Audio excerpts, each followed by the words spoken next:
Wal farah tadi, masa lapang. Masa lapang yang ada dalam kehidupan kita jangan kita sia-siakan.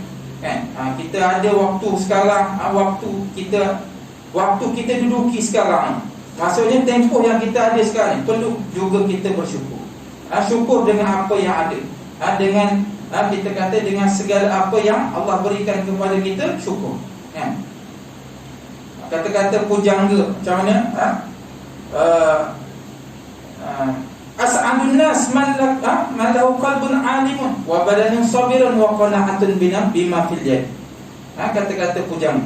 As'adun nas, manusia yang bahagia, man lahu qalbun alimun, hatinya penuh dengan ilmu. Qalbun alimun wa badanun sabirun, dan tubuh badannya tahan dengan ujian ataupun kita kata kuat kesabaran.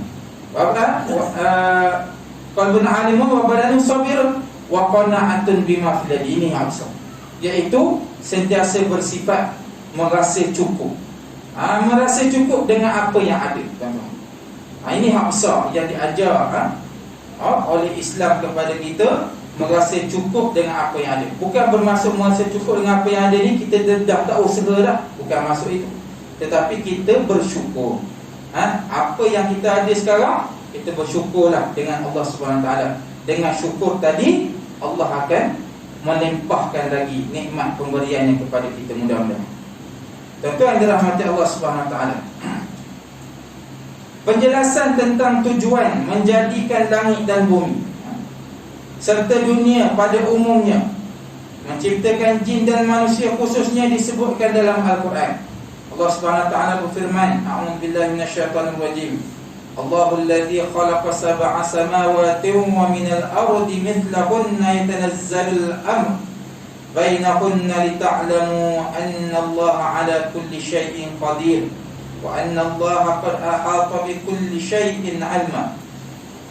Allah yang menciptakan 7 langit dan bumi serupa itu pula, dan di tengah-tengah semuanya turunlah perintah Allah supaya kamu mengetahui bahawa Allah itu kuasa atas segala sesuatu, dan bahawa pengetahuan Allah meliputi segalanya. Surah At-Talaq. Firman Allah lagi, wa ma khalaqatul jinna wal ins illa liya'budun ma uridu minhum min rizqin wa ma uridu an yut'imun. Dan aku menciptakan manusia dan jin itu hanyalah supaya mereka mengabdikan diri kepada. Aku tiada hendak meminta rezeki kepada mereka, dan aku tiada berhak meminta mereka memberi makan kepada. Surah Az-Zariyat. Jadi penjelasan Allah Subhanahu Wa Taala menjadikan langit dan bumi, menjadikan segala isinya kepada manusia ini, Allah bagi ada tujuan. Allah jadikan kita di atas muka bumi ada tujuan. Tujuan ialah untuk kita mengabdikan diri kepada Allah Subhanahu Wa Taala. Mengabdikan diri ni macam mana? Menjadi hamba kepadanya secara total. Bukan kita kata nak jadi hamba kepada Allah ni di surau, di masjid jadi hamba Allah, keluar daripada pintu surau, pintu masjid tak jadi hamba Allah. Tak nak tu kan? Jadi macam mana nak jadi hamba kepada Allah secara mutlak, secara total lah kita kata. Secara mutlak ni kan, hak Allah SWT pula, takut salah maksud. Jadi nak jadi hamba kepada Allah secara keseluruhan hidupnya, maka sebagaimana kita baca doa iftitah, inna salati wa nusuki wa mahyaya wa mamati lillahi rabbil alamin, kan? La syarika lahu wa bidzalika umirtu ana minal muslimin.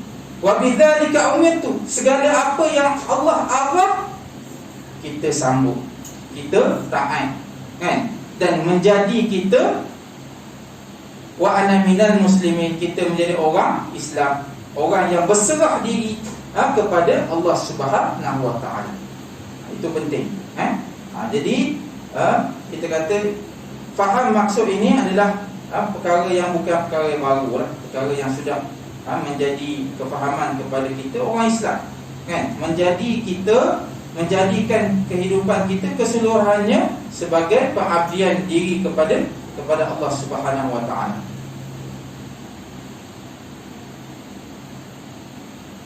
Pergi kerja sebagai ibadah, kan? Balik kerja, urus rumah tangga sebagai ibadah. Makan minum kita sebagai ibadah, tidur kita sebagai ibadah, kan? Ibadah-ibadah khusus kita juga sebagai ibadah kepada Allah Subhanahu wa taala, menjadikan kita keseluruhan hidup kita ibadah kepada Allah. Bukan hanya sekadar datang surau masjid, kan? Surau masjid itu satu tempat khusus, kan? Kita kata begitu. Tetapi di rumah juga ada ibadah, ibadah-ibadah yang boleh kita lakukan, sebagaimana yang telah ditunjukkan oleh baginda Nabi sallallahu alaihi wasallam kepada kita. Cara Nabi mengurus rumah tangga, cara Nabi mengurus isteri. Nabi ramai isteri, Nabi mengurus isteri. Ada cara Nabi, ada masa Nabi mengurus anak-anak. Walaupun anak-anak Nabi tak ramai yang besar panjang, kan? Ramai yang meninggal masa kecil dan seumpamanya. Antara yang besar panjang Fatimah, kan? Jadi Nabi juga mengurus. Nabi bersahabat, bersahabat dengan sahabat-sahabat yang lain. Juga ada kaedah-kaedah. Nabi berurusan bermuamalah dengan orang Islam, berurusan bermuamalah dengan orang-orang Yahudi, orang-orang yang bukan Islam dan seumpamanya. Semuanya ditunjukkan oleh baginda Nabi sallallahu alaihi wasallam. Maksudnya apa? Ibadah seluruh kehidupan kita, kan? Daripada kita bangun awal pagi sehinggalah kita kembali ke tempat tidur balik, sehinggalah kita bertemu dengan Allah Subhanahu wa taala. Dengan jawapan-jawapan yang diberikan oleh Al-Quran, orang yang beriman mengetahui rahsia hidupnya dan rahsia tercipta alam seluruhnya. Orang-orang beriman tahu akan Allah, dan kerananya mereka mengetahui segala bentuk perbuatan baik. Kita orang yang beriman, kita beriman kepada Allah. Kita belajar tentang rukun iman, kita belajar tentang rukun Islam, kita belajar tentang kehendak-kehendak agama kepada diri kita, tuntutan-tuntutan agama kepada diri kita. Maka di sana kita tahu, sudah semestinya kita mengetahui rahsia-rahsia kenapa Allah jadikan alam ini kepada kita, kan? Kalau kita tak duduk dalam agama Islam, maka kita tak tahu, kan? Jadi itu juga nikmat pemberian daripada Allah SWT. Duduk dalam agama, kita tahu kehendak Allah Subhanahu Wa Taala secara betul, mengikut wahyu petunjuk daripada Allah Subhanahu Wa Taala. Dunia ini adalah kerajaan Allah. Segala yang ada dalam alam ini adalah bekas rahmat Allah. Manusia ini khalifah Allah, diciptakan untuk mengabdikan diri kepada Allah dan memikul amanah Allah. Hidup ini pemberian Allah dan kematian adalah qadar, iaitu ukuran daripada Allah, ketentuan daripada Allah. Dunia ini kebun, tempat berusaha, mazra'atul akhirah, ladang, untuk kita berusaha untuk mematuhi perintah Allah. Dan akhirat itu masa menuai dan menerima balasan daripada Allah. Semua ini kefahaman yang kita ada sebagai seorang yang beriman. Orang yang berbahagia ialah